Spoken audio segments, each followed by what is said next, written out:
and welcome to the all-new, all-different #1 Comics Podcast, volume number 2, issue number 5, legacy issue 105. That's a mouthful. Right? I did it, though, with a cough drop in my mouth. I can't believe Yes. it. Wow, I'm talented, Bob. I'm Dan, that's Bob. Say hello, Bob. Hello, Bob. We are a weekly comic book podcast where each and every episode we take a look at a brand new first issue comic book. Are you sure that's a cough drop you got? Could be an edible. I don't know. I mean, the packaging's a little discreet, I guess, but you know. We take a look at our first issue, newly released comic book. We break down the story and arc, give it somewhat of a review, and let you know if we think that you should move on to issue number 2 or not. We also talk comic book news as well as what's new in comic book shops this and next week. Bob, this week we're headed back to the Ultimate Universe with... Yes, we are. From the House of Ideas, Marvel Comics, we have Ultimate Wolverine #1. Man, this Wolverine is ultimate, but we will get into that in just a moment. We'll be right back.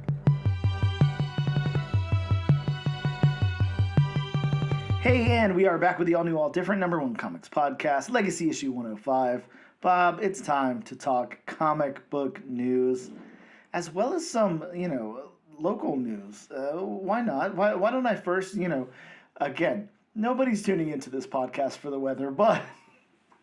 People tune into this podcast? Yeah, I keep telling you, man, we got a slight uptick every single week. Actually, I do want to shout out one thing. This isn't maybe so much news as much as it is just kind of cool, but there's a podcast that I follow that I discovered recently. Okay. It's called Spawnography. Spawnography. And what they do, of course, is they break down, kind of issue by issue Spawn, from its inception all the way up to current and all that. And I don't know. I don't know exactly how to describe it. It's not like each episode is a single issue. They'll kind of take like 3 or 4 and kind of group them together, in like an hour and a half long episode. Fantastic podcast. The hosts are really good.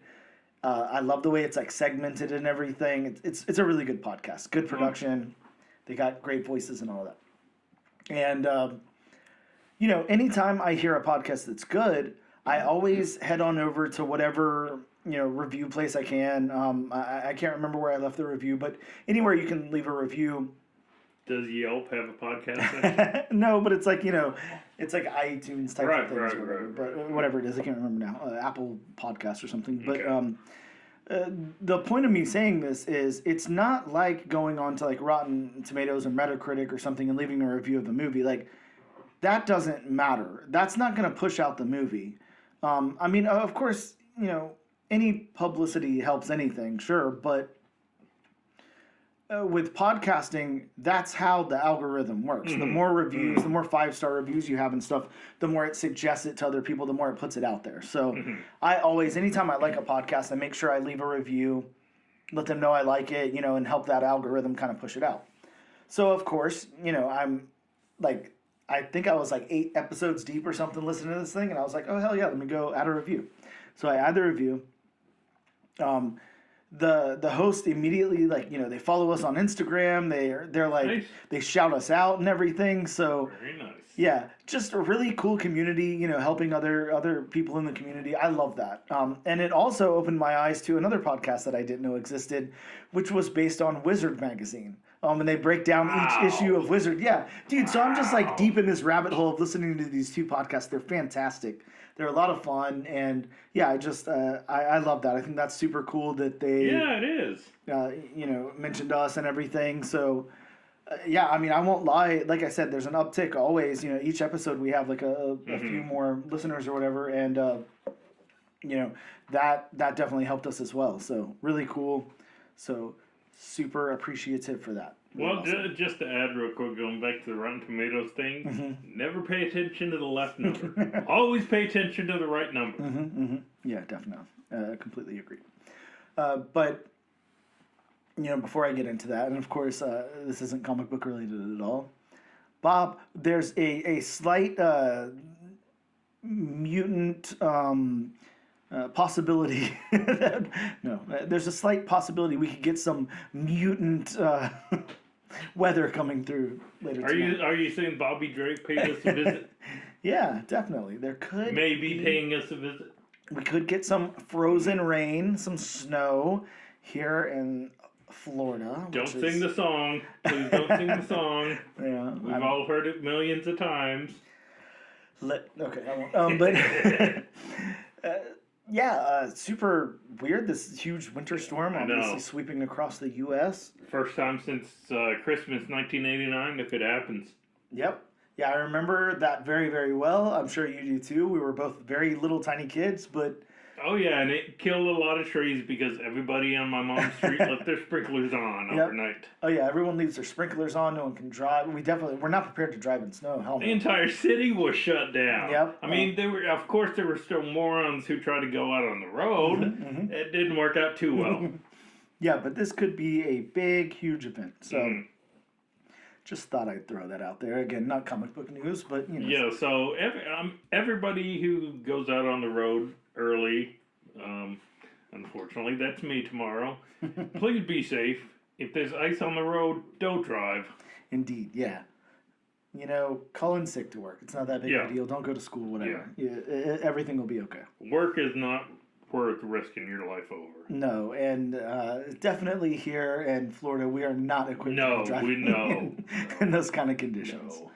I know it sounds, kind of like babyish or whatever, but we just have it's not happened. So we're not equipped to do that. Again, it hasn't happened since 1989. This will probably be, if it does happen, the last time in mine and Dan's lifetime. Yeah, crazy stuff. Either way, some comic book news, Bob. This April, Chris Claremont, yes, that Chris Claremont, will team up with somebody. You want to take a stab at the artist name there? Damian Cosero. Oh, okay, well, I'm glad you said it. For Wolverine and Kitty Pryde, a 5-issue limited series set in the aftermath of Chris Claremont and Al Milgram's classic 1980s comic book run. Now, this will be what the second time recently we've heard about them going back and doing a series set after or during one of the, I guess, earlier Uncanny X-Men runs because. We have one going on right now with Rogue and the Savage Land, which takes place in between, I can't remember what issues they are, 280... Oh, God, what issues are those? I don't know. Yeah, it's like 3 or 4 issues, but we're getting a limited series to tell, what happens in between that time. Yeah, which is super cool. I really like that a lot. I haven't... finished reading that first one yet, but really cool stuff. But yeah, this is fun. This is cool news. I'm always down for some Chris Claremont, even though he's one of those people like my distaste for like a whole bunch of dialogue in a comic book, but I can handle his because it's written well. But yeah, Chris Claremont. Writes. I know your stance towards dialogue, but when you have a writer who does it well and who does it for a reason. Yes. Then, it's worth it. If you just have dialogue that just doesn't seem to go anywhere, and dialogue for dialogue's sake, which we've seen many times before, and then it's kind of like, okay, this is a slog fest just to get through. Yeah. And speaking of, that's how those early issues of Spawn were. There was so much dialogue interjected in there for no reason. Had like the people on TV talking and everything all the time. Well, and unfortunately, as much as an Avengers fan as I am, and as much as we all are, Stan Lee junkies, unfortunately, some of those Silver Age Avengers books. You want to talk about dialogue heavy and sometimes dialogue that doesn't go anywhere. Yeah, you're not wrong. Yeah. So, love Stan Lee. Sometimes his dialogue was like, it's a little cringy and it's not going anywhere. Well, I remember going all the way back to some of those early Fantastic Four runs, all the way through the mid 90s, they were just so jam-packed with dialogue, so impossible to read. I'm like, how do people read this? How did this catch on? I was going to say, I think that's kind of a Silver Age trope. Yeah, sure. Just the books were kind of dialogue heavy. I mean, as much as we revere those books, sometimes reading them is like reading a novel. And it's so interesting, too, given the Marvel method at that time, that there would be that much dialogue interjected into a comic because, as you know, the Marvel method was to basically like kind of outline a story to an artist, give everything to them, and then they would hand that back over to the writer and they would just fill in the dialogue. So, I mean, it's like the dialogue was an afterthought, but there was that much dialogue injected in those books. And it's kind of funny when you think about it. I mean, what historically, what have most comic books been? What age demographic has comic books been geared towards? Kids. So, I mean, you're gonna fill your book, which is geared towards kids, 9 times out of 10, with a bunch of dialogue. Yep.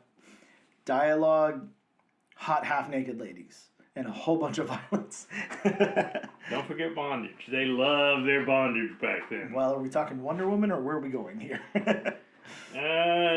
Just pick up any classic horror title and you'll probably see a bondage cover. True.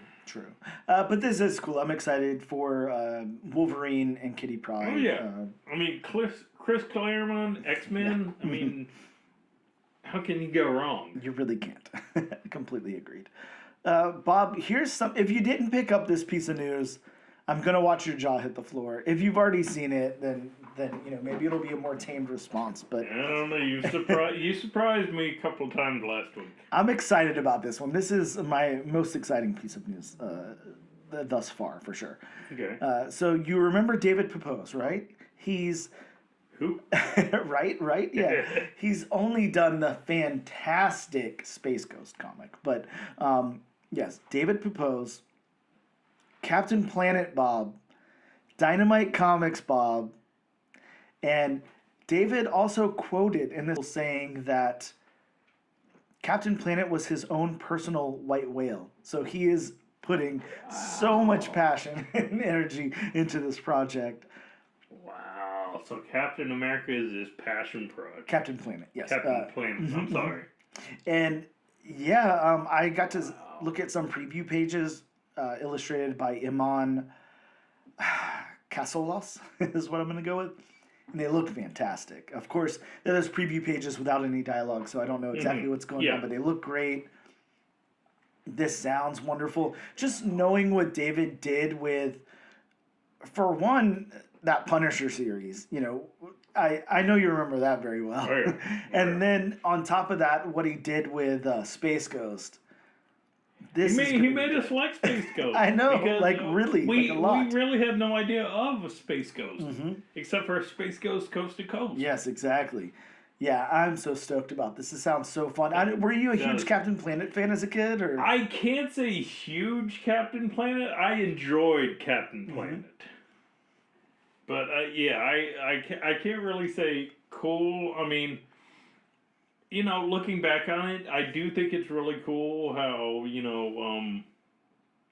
I'm pretty much gonna say Ted Turner because I mean he basically I mean Captain Planet was on his TV network. Yep. I mean everything like that. But I do think it's cool looking back on it how they tried to they tried to get people to recycle and be Earth aware off a cartoon. Yeah, instead of trying to sell toys. Exactly, it was super cool, and I mean, yeah, Captain Planet, he's our hero. He's gonna take pollution down to zero. So, yeah, this will be printed on 70% recycled paper from Dynamite Bob. No lie. So. Yeah. I mean, cool. Kudos to Dynamite if they go that far. They do. So I'm super stoked about this. Again, just aside from my fandom of Captain Planet and the 70% recycled paper, David Pepose is really awesome. He's one of those names. If I see he's writing a comic book, I'm already in. I don't care. I don't even need to read the synopsis or anything because I'm like, if David agreed to do this, it's going to be good. He's going to put his heart into it. So he could write My Little Pony. Bob, I would give it a shot. I'm not going to lie. Brony. I'd give it a shot. You know, I'm not saying I'd become a brony, but if he's going to write it, I mean, there's got to be a reason. Very, very. So did you have an Earth ring growing up? Oh yeah, of course. Were you Earth or Heart? Earth. Yeah, Captain Plato was cool. Bob, here's a little bit of insider baseball news. Okay. Image Comics is changing. Oh my God, you and baseball. Right? I know, right? I'm here if you need help with terminology. Yeah. Luckily, I'll leave it there. But Image Comics is changing their discount tier rates, with higher rates being passed on to smaller comic book shops. So that kind of sucks. I don't know if it has anything to do with what's going on at Diamond. Of course, Image is with Lunar, but they've had this model of between, I believe, on the lowest end, 40% discount rates, all the way up to like 60%, and they're slashing those. They're being cut down. So, some of the bigger shops, you know, that are ordering like $12,000 worth of stuff a month or whatever, will still receive these super high discounts, you know, 58% and stuff like that. But of course, everybody's going to fall on that lower end and only get 40. I don't know. I mean, to me, where I'm paying, you know, more than than that percentage now for a comic book, it doesn't sound like that big of a deal. But I understand as a retailer, you know, it's different. So, just some more. Kind of sucks. Yeah, it's like they're just chopping away at everything that makes comics great. So it sucks. I mean, then again, inflation hurts everything. It certainly does. Bob, how about Sydney Sweeney? I'm sure you're familiar with Sydney Sweeney. She's a huge actress at this point. She's in talks to star in a remake of Edgar Allan Poe's The Mask of the Red Death. Really? Yes. Very interesting. I don't know anything about this material. I didn't know they were still going forward with it, to be honest. Yep. This news just came out. So, yeah. Again, I'm not too familiar with the source there, so it's been a long while since I've read it, and you know, to be honest, I figured if they were doing any kind of if they were doing any Poe work, they would have gone with the Raven. You would think that's definitely being that it's probably his most famous work by now. I mean, even The Simpsons has spoofed it. Yep. I mean, if The Simpsons spoof it, then it's popular. Simpsons did it. Always makes me think it. Anytime that South Park episode where Well, I mean, when you've been on the air since 1989. Yeah, true. I mean, you're bound to have some hits every now and again. True. And my last little piece of news, Bob, World War Hulk. That's something I definitely can't say fast. World War Hulk. While it's still unofficially in development, whatever that means, production of a World War Hulk movie has begun, according to the Film and Television Industry Alliance newsletter.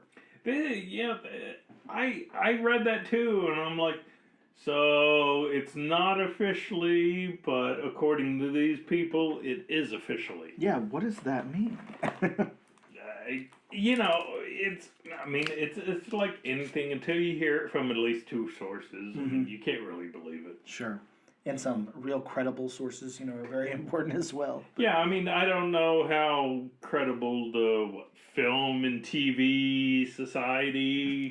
Sure. Friendship Society in France. Yeah. Definitely. I don't know how credible they are, so... And, until I hear it from, multiple credible sources, then... Yeah, I mean, I know we're probably closer than ever to a solo Hulk movie now that, the whole rights issues are finally getting, ironed out. Because for a while there, they couldn't make a solo Hulk movie because it was the solo Hulk movie was owned by Universal. Well, what do you think about a World War Hulk movie? That's a very interesting. I mean, I know obviously we are so far past the point of having like a Hulk origin story, so they have to choose something else. I would really like something like, not that I have any problem with World War Hulk. It's a good storyline and everything. There's a lot of cool revelations and stuff that come out of it. But two of my favorite Hulk stories, Bob. I'm trying to remember the name of one. It was Peter David's run, and it was like The Fugitive crossed with Hulk, basically. God, it was fantastic. That was, I believe, the really early 2000s. It was so good. Was it Peter Milligan? I can't remember now, but it was just so good. Yeah, I think Peter David was a little bit earlier. I think he might have been around the Doc Samson era. Yeah. God, I wish I could remember the exact name of that run, but that's what me and all my friends at the time referred to it as, was the fugitive, the fugitive Hulk. Well, I'll tell you what story I would like to see, done as far as the Hulk. I'd actually like to see, the Maestro. Oh, that would be cool. Yeah. I'd like to see how the Hulk becomes the, Maestro. World War Hulk, I mean,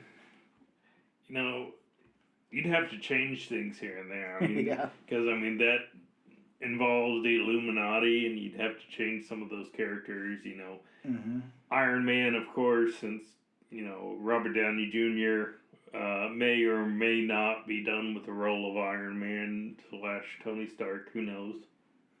And and you're right. Sorry, I was completely wrong. Now that I see the name, I'm like, oh yes, of course. Bruce Jones. Bruce Jones was the writer on that. Definitely not Peter at all. But this. Sorry, it's been a while since I've read it, but this Bruce Jones run of Hulk is just. Wow, it's fantastic. I don't know if you remember, there was like a lot of homage covers like going on at that time, like in his run. They did an Apocalypse Now cover, like there was just a bunch of really cool stuff that they did with the covers. And it was odd because, nowadays, if you did something like that, well, the whole run would have to be that. Yeah. You couldn't do 3 or 4 covers like that and then 10 that weren't that. It wouldn't make any sense. But that's what they did at the time. There were some that were themed, there were some that were not. So they just cherry picked issues here and there. Yeah, but it was such a cool run, really really cool. I love that run. I'd love to see something like that. And then I know there would be no way to do this, but I'm sure you remember the Marvel The End line. Yeah. Oh man, the Hulk one in that was just wow. Now I will say, if they did a World War Hulk movie, you're right. That is hard to say very fast. Right. They could finally, because I know they introduced him for a reason. They could finally use Scar again. Yeah. Oh yeah. Scar was definitely introduced for a reason. And they could definitely make him better than his first appearance on the small screen. I mean, of course there'd still be CGI, but hopefully it would be good CGI this time. Oh yeah. You can only hope. Yeah, really, really cool stuff though. So we'll have to see how that pans out, and if we get an official announcement from anybody anytime soon. Well, apparently we have from the Film and TV Society. Film and TV Society, Registry of North Dakota. That makes me think of the Midnight Society. Do you remember the Midnight Society? Well, submitted for your approval. I call this time for a break. And we'll be right back.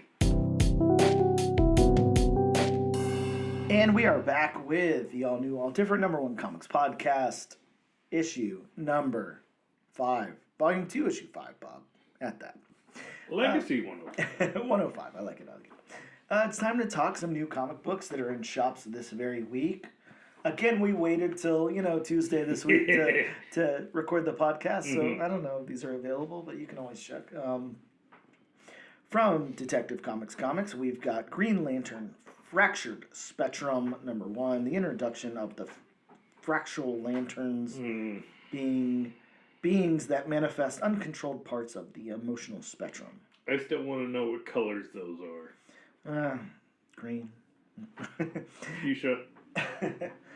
From Marvel Comics, we've got What If Galactus Transformed Moon Knight into a Herald of Galactus.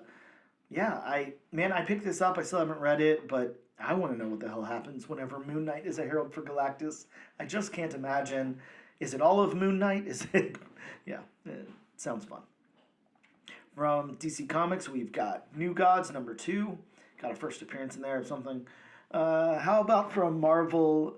We just talked about this a few minutes ago, Bob. Rogue the Savage Land #1, a 5-issue limited series that will explore the time between Uncanny X-Men 269 and 274, while Rogue was in the Savage Land with Magneto as the X-Men were engaged in the Extinction Agenda event. How convenient that Rogue gets to skip the whole event. Wow. Bob, from Dark Horse Comics, we've got Shadow of the Golden Crane #1, a mysterious BPRD case in the 1960s forces agent something to dive into the history of the secretive Golden Crane Society and into the questions of her own family past as well. More Hellboy, even though Hellboy's dead, right? Hellboy's not around right now. I don't know what's going on. So where does he go when he does? Best not to ask those questions. We did get Storm #4, and it does have a Marvel Rivals variant. Look, I even asked for one like 2 weeks ago, and my shop didn't have them, so I doubt any of these are hanging out anywhere. Just being honest. And of course, we have the premiere issue of Ultimate Wolverine #1, which we'll be talking about in just a moment. Yeah, which when I went to go pick it up, I was very lucky. I got an issue because our local comic shop, he said he ordered 300. Wow. They were out of all 300. Luckily, he was able to go next door and fish me out a copy. Wow. Well, it's a good thing that Tanning Salon next door sells comic books too. So. Yeah. Very interesting. Those are some of the new books that dropped in shops this week. We'll be back in just a second to talk all about Ultimate Wolverine.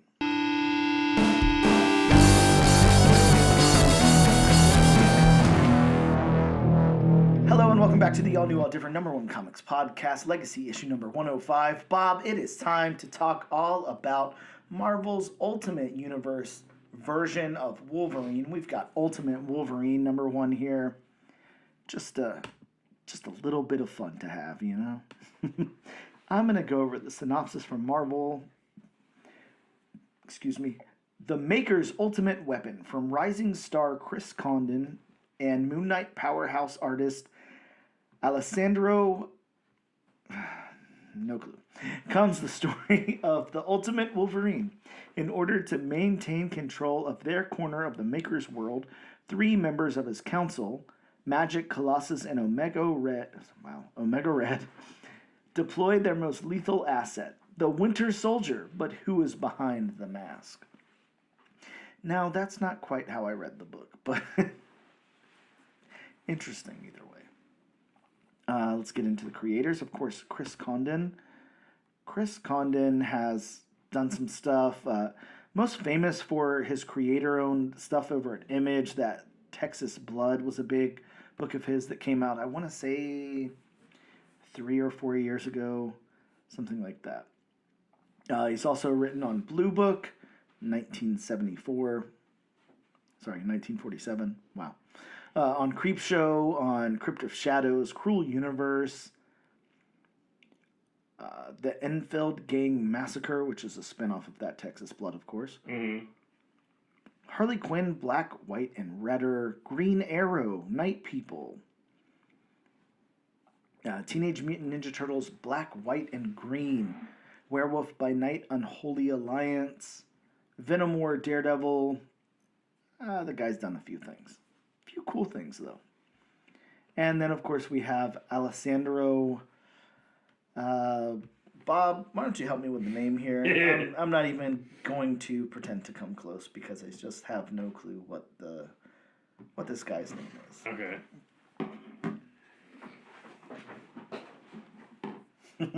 Alessandro Cappuccio. Cappuccio. Okay, good. Because I was going to start saying cappuccino, and I was like, this sounds terribly un-okay for me to say. So, There we go. So, of course, as said in the solicit there, he's worked on Moon Knight a whole bunch. Worked on Vengeance of the Moon Knight. Worked on Mighty Morphin Power Rangers. Moon Knight Fist of Khonshu. Moon Knight Ultimate Universe, 1 year in. Wolverine Revenge, Marvel Age. A whole bunch of stuff. Just seems Moon Knight heavy. Well, yeah, he's He a knows big, the character of big Moon Knight. artist.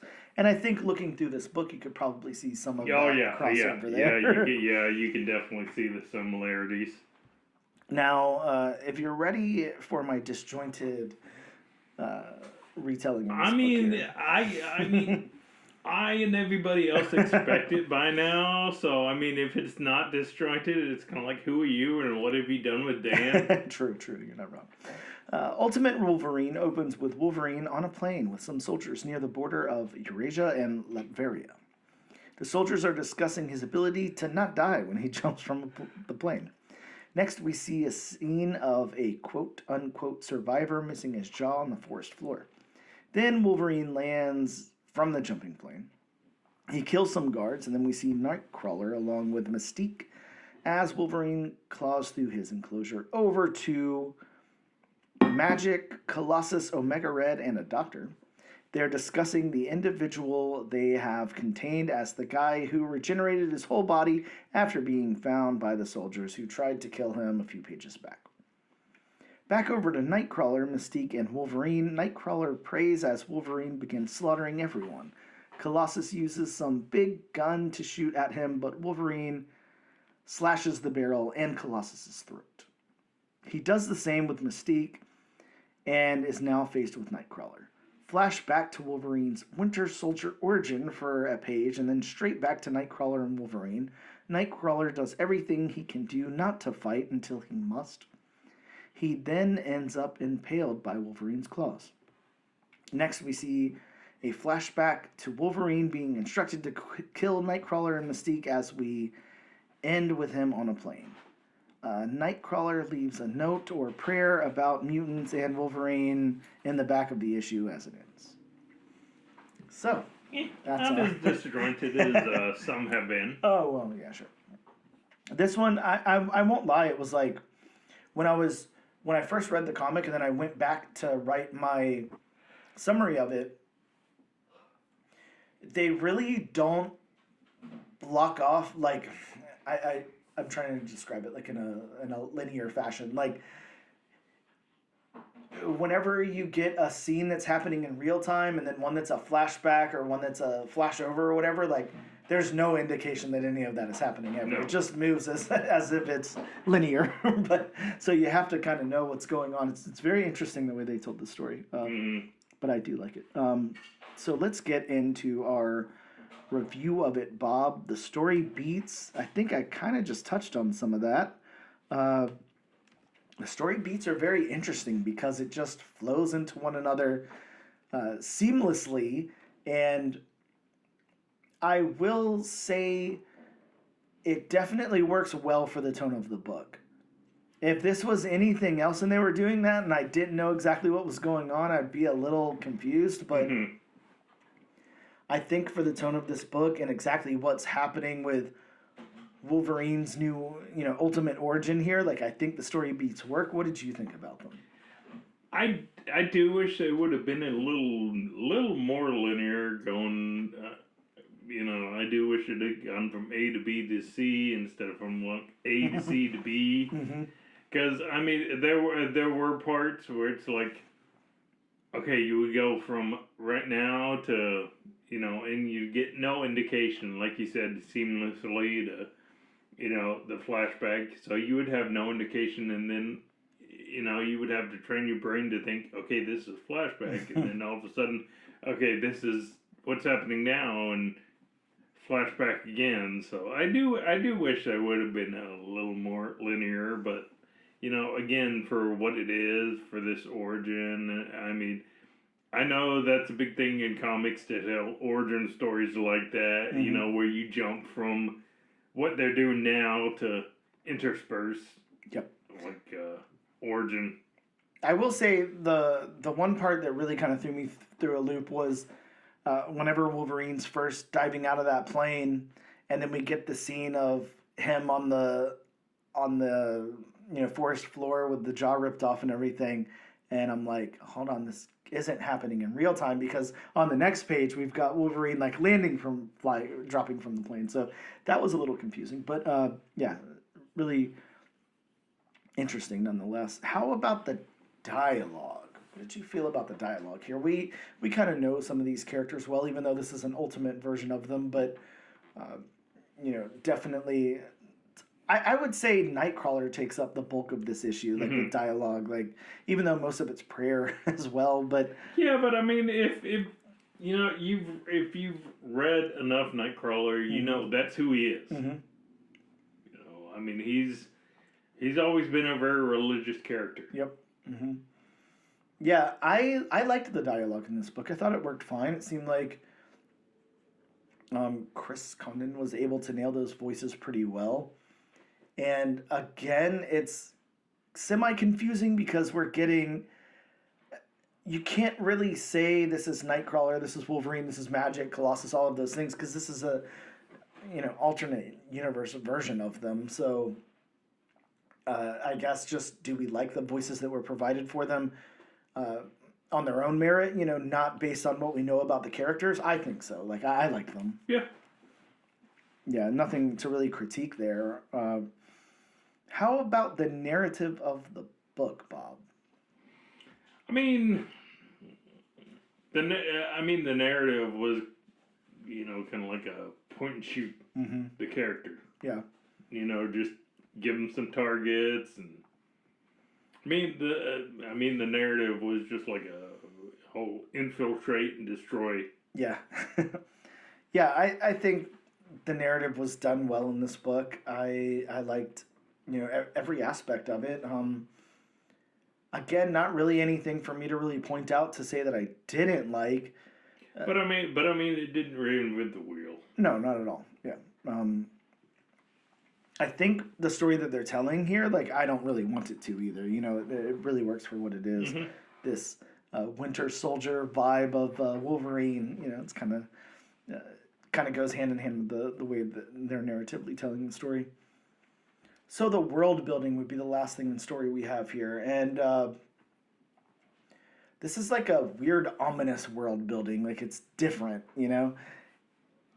Almost, I mean, every Ultimate book has been very different. Like, they take place in the same universe, but they've been very exclusive to their particular story. And I would say, this one definitely is that. This is not anything like excuse me, something like Ultimate X-Men at all. It's definitely not anything like the Ultimate Black Panther or Spider-Man. This has kind of got its own thing going on. But I think the world building definitely worked here. It's very... I think it's kind of like what we needed out of this, because if you're going to go Wolverine, I mean, you've only got a few options. You either make him more feral and crazy like this does, or you make him more tame, or you just make the same exact character, and they went in that, first direction, and I agreed with it. Well, it just seemed like in this book, it's called Ultimate Wolverine, and they say it, they make an allusion to, they are Winter Soldiers, so I mean, it just seems like they're combining the two characters. So yeah. I mean, knowing what we know about Wolverine and knowing what we know about Winter Soldier, we're gonna get a book like this. Yeah. This was cool though. I thought the story, really worked. It was a lot of fun. How about the art? Let's see how that worked. We have Alessandro. I don't know. I forgot. But Alessandro Capuccio. Capuccio. Okay. Thank you for that interjection there of me saying the complete wrong word.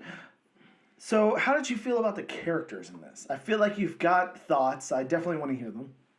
Well, first of all, especially that part in the plane where he stands up, it's like, wow. Yeah. This is a buff Wolverine. And honestly, going from the panels, where he's just, sitting down, biding his time, to when he stands up, is kind of like, did the characters design kind of change? Or because he's got more of like that runner's body when he's just sitting down, but when he stands up, it's kind of like, oh man, this is Wolverine. This is like Henry Cavill as Wolverine come to life. Yeah, it's a nice depiction. Yeah, I'm with you. It's kind of fluid as the book goes, but I think it works with the storytelling. I liked it a lot. Oh yeah, it definitely works with the storytelling because again, like we said, and like you read about. I mean, Alessandro did a bunch of Moon Knight, and I mean, you can definitely see that. And being that this is the Ultimate Universe, I mean, Ultimate Spider-Man, Spider-Man in general, you don't go dark and gritty. No.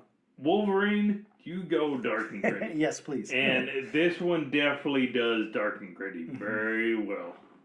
Yeah, I like the characters in this. I really liked Wolverine's design. What did you think about this costume? I feel like that's a point we would definitely have to touch on. I will say I enjoyed the Winter Soldier mask. With the Wolverine helmet.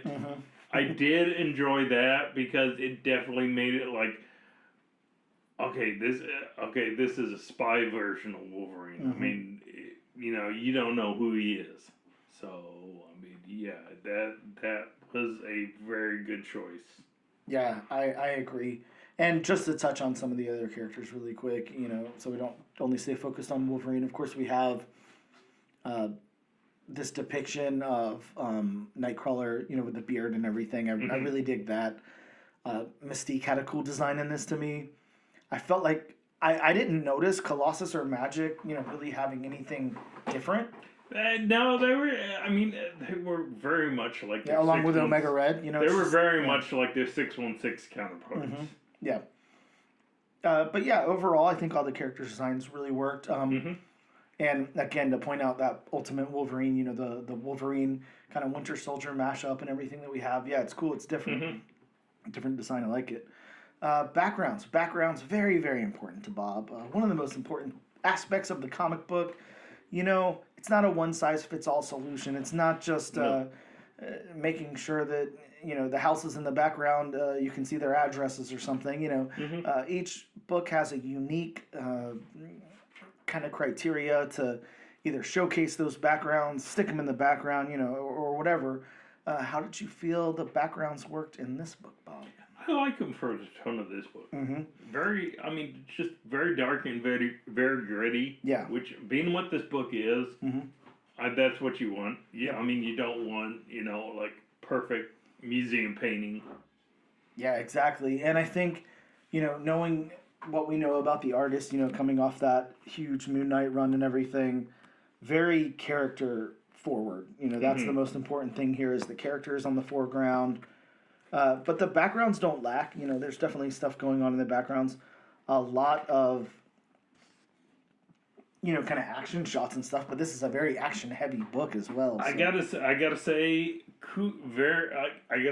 just pointing out. I'm just gonna single out this.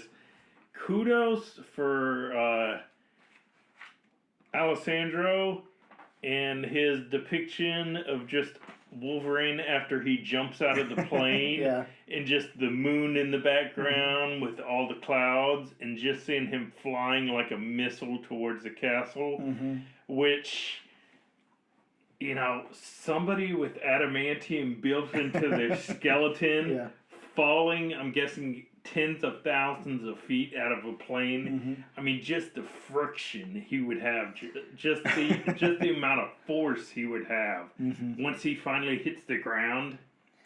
Yeah, that would be intense, I would imagine. Very intense. Oh, yeah. So, the locations, I don't know, this book kind of goes all over the place here, I guess. I think the locations are illustrated well. Again, we don't get that breakup like you would in a more traditional issue of something. It's kind of like you're, as far as something flashing back or being in current time or anything, it doesn't break it up as much as I'm quite used to, but I think that it definitely works for the mystery of the book and everything that's going on with the winter soldiery aspect of it all. So, yeah, I was definitely very good with the locations here. The last thing that we're going to touch upon, of course, is the colors. We do have a dedicated color artist. It is Brian Valencia. I'm not sure how to say that last name, but the colors are, the palette here is dark. It's muted. There's lots of very muted. Yeah, reds and things like that. It definitely works for the book. Absolutely. Yeah. I cannot imagine, a bright, sunny atmosphere in this book. It wouldn't work. So this works well. The colors, I must point out, there seems to be two palettes. Because, if you look at certain panels, you have the muted colors, and then in other action shots, you have, like, more brighter, vibrant colors, so... I gotta say, if I were to pick anything, that would be one of my just little nitpicks. Yep. I'd like to see a little more continuity in the colors. They're subtle enough to where it's not like, man, why are these bright? Man, why are these so dark? Yep. So, if I were to pick any critique as far as, the colors or the art, that is just... But that's just very minor, very, nitpicky. Yeah, and I can completely see that. So, Bob, what did we think overall of the book? Is this something that you suggest our listeners add to their pull list, grab issue number 2 or not? I think for any fan of the Ultimate Universe, I think they'll enjoy this book. I think this is a very good addition to the Ultimate lineup that they've restarted. Yeah, and I think this might be, it's so hard to say with only one issue out that this might be one of my favorite ones. But, judging Ultimate Spider-Man, Ultimate Black Panther, Ultimate X-Men, I really, really love that Ultimate X-Men book that Peach Momoko is doing. It's so different, and it's so cool, and it works so well.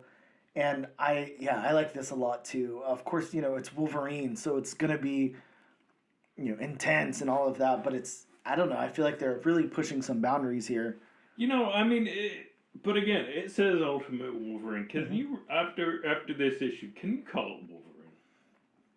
I don't know. I'm unsure. I'm undecided. I think this book would have worked well as Ultimate Winter Soldier. So, I think they should have called it that, considering this issue 1 does seem more like, okay, they're doing Winter Soldier, but the Ultimate version. But they've mixed in Wolverine. I think, moving forward, they're going to get into the weeds with all of that. I think that will all be obviously explained a little better. But I trust the artist and writer here. So, yeah, I definitely suggest this. I think it's a wonderful addition to the Ultimate line. Really good Marvel book, really good Wolverine-ish book. Some really fun stuff in here. I definitely think you guys should check it out. On that note, we're going to take a quick break. We'll be back in just a moment.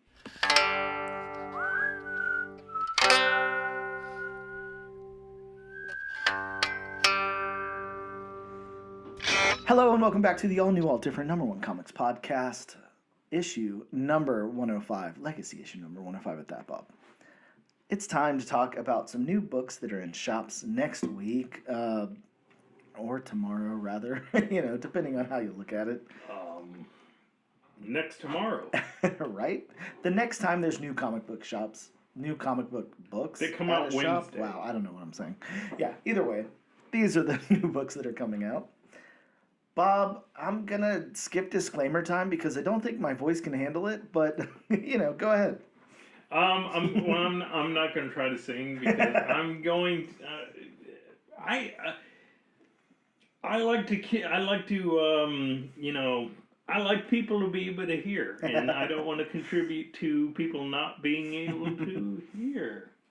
So I'm going to stop. But I will say, like I say this in every other week. He does. Yes. These are just a few of the books that may or may not be coming out. If we get snow tomorrow, they may not be coming out. Who knows? True. So, I mean, there's a number of reasons why. I mean, Diamond may just not decide to send books out because they may or may not be in business come tomorrow. Who knows?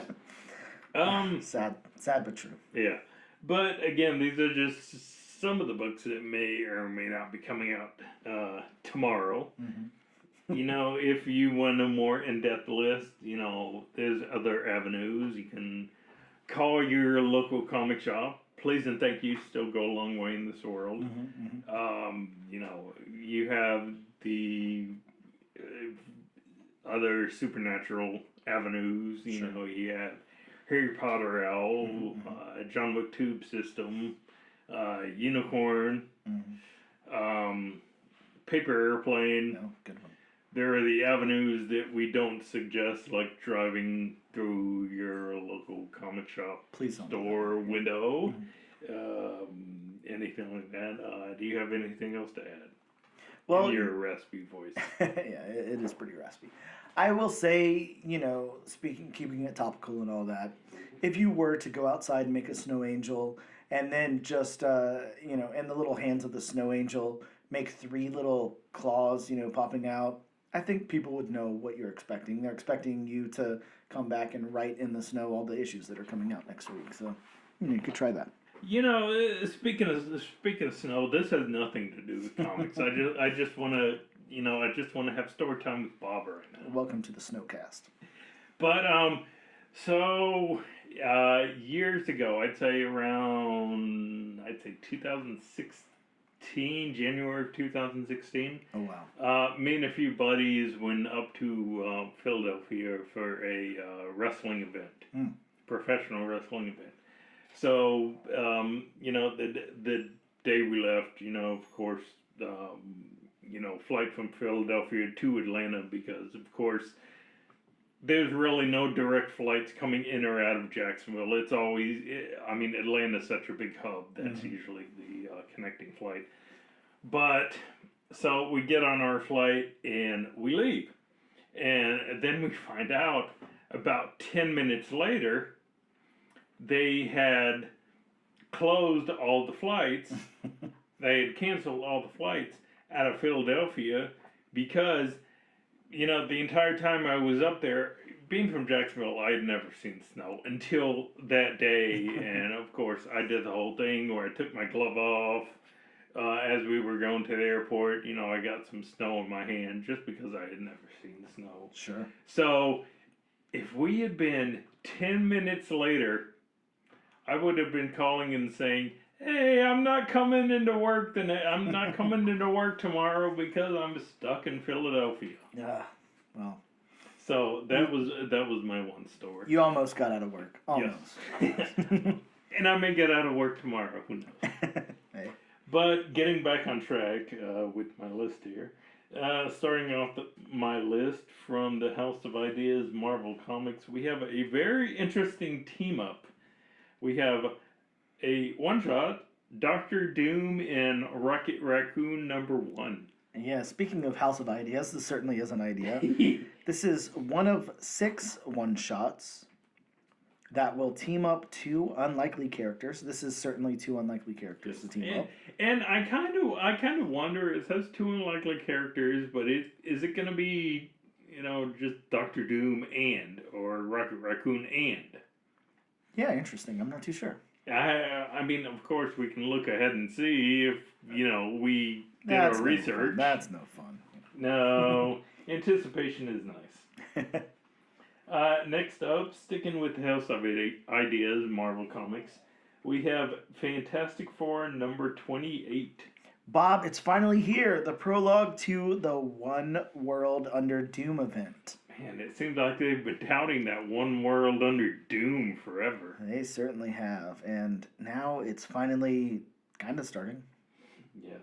Which, you know, Fantastic Four 28 has a very cool Marvel Rivals variant. Mm-hmm.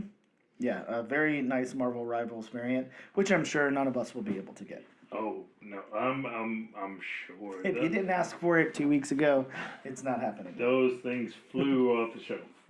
as we knew they would. Mm-hmm. Sticking with Marvel Comics, the House of Ideas, we have a new What If Galactus Transformed in What If Galactus Transformed Rogue #1. Bob, what if Galactus transformed Rogue into That would be scary. Rogue with the power cosmic. I mean, she's already a powerhouse, no pun intended. But with the power cosmic, wow. That is some strength she would have. And this isn't a new comic. It's a second printing of a newer comic. A second printing from Keenspot of Mark Spears' Monsters #2. Yeah, expect this at this point. Anytime a Mark Spears Monsters book comes out, it's going to get multiple printings. They're going to keep coming out. And if you wanted this book, this is another book where if you didn't ask 2 weeks ago, you're probably not going to get it because it's limited to just 200 covers. Yeah, definitely. Not happening, so yeah. Move on. Finally, DC makes an appearance. The very redundant comic book company, Detective Comics. You have Power Girl #17. Bob, the debut of a new Power Girl suit. How many times have they tried to change the Power Girl suit? Considering what it started as, many times. And it still has a window in one it's always way, shape, or form. It's got to have the window, Bob. That's the most important part of the suit, apparently. Yes. Next up from Boom Studios, we have Power Rangers Prime #3. All right, Bob, here it is. The possible first appearance of Rita Repulsa as a Power Ranger. My very favorite first appearance, a possible first appearance. How is Rita going to be a Power Ranger? How does that work? I mean, they touched upon it somewhat in that Power Rangers movie. You know, where, I mean, she was a Ranger with Zordon. Yeah, true. So, maybe they could tie it in somehow. Speaking of possible first appearance, next up, from the House of Ideas, Marvel Comics, we have TVA #2. And Bob, what if I told you that this was the possible first appearance of Doc Clock? I'd say it'd be cool if, it actually came true, but we don't know. It could possibly be. So, who knows? And finally, rounding out the list from the House of Ideas, Marvel Comics, we have another one-shot. Yes, it's one-shot heavy this week. We have X-Men Xavier's Secret #1. Collection of X-Men from the Ashes 1 through 6 digital comic. So, I don't know. I see it's only 48 pages. I don't know how it's 1 through 6. Well, maybe the unlimited stuff is much shorter. I don't really know. Those are some of the new books that are coming out this next Wednesday. Bob, we have to forego the wonderful tradition of putting books on the wheelofnames.com because there's comic book industry kind of forced our hand this week. Yeah, there's no books to put on the wheel. No. So it looks like next week we will be covering, of course, Dr. Doom and Rocket Raccoon, because how could you pass that up? Tune in and see if Bob is a popsicle or if he can... A bobsicle. Yeah. I'm a bobsicle. A bobsicle or a bobcast. One of the two will happen. Tune in to find out. We'll see you guys next time.